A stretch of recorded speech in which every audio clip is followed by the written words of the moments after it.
खबर आपको देंगे। लाहौर की इंसदाद दहशतगर्दी अदालत ने मजहबी जमात के कारकुनान के खिलाफ दहशतगर्दी के मुकदमे में 11 मुलजिमान का 10 दिन का जिस्मानी रिमांड मंजूर कर लिया है। आपको इस खबर से मुतालिक मजीद बताएं कि मजहबी जमात के 11 कारकुनान को इंसदाद दहशतगर्दी अदालत में पेश किया गया। तफ्तीशी ऑफिसर ने मुलजिमान के 30 दिन की जिस्मानी रिमांड की इस्तदा की। इंसदाद दहशतगर्दी अदालत के ड्यूटी जज इरफान हैदर ने इसकी समाअत की, जबकि मुलजिमान के खिलाफ थाना बागबानपुरा में दहशतगर्दी का मुकदमा दर्ज है। अदालती कार्रवाई से मुतालिक आपको बता रहे हैं कि लाहौर की इंसदाद दहशतगर्दी अदालत ने मजहबी जमात के कारकुनान के खिलाफ दहशतगर्दी के मुकदमे में 11 मुलजिमान का जिस्मानी रिमांड मंजूर कर लिया है।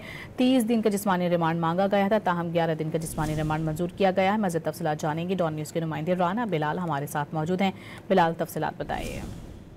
जी देखिए, मजहबी जमात के कारकुनान की गिरफ्तारियों का सिलसिला जारी है। पुलिस की जानिब से मजीद 11 कारकुनान को गिरफ्तार करके लाहौर की ATC कोर्ट में पेश किया गया, जहां पर पुलिस की जानिब से मुलजमान के 30 दिन के जिस्मानी रिमांड की इस्तदा की गई। इंसदाद दहशतगर्दी अदालत के जज इरफान हैदर ने जो है वो पुलिस की जिस्मानी रिमांड की हवाले से जो दरखास्त है उस पर समाअत की और अदालत ने मुलजमान का 10 दिन का जिस्मानी रिमांड मंजूर करते हुए तफ्तीश के लिए मुलजमान को पुलिस के हवाले कर दिया है।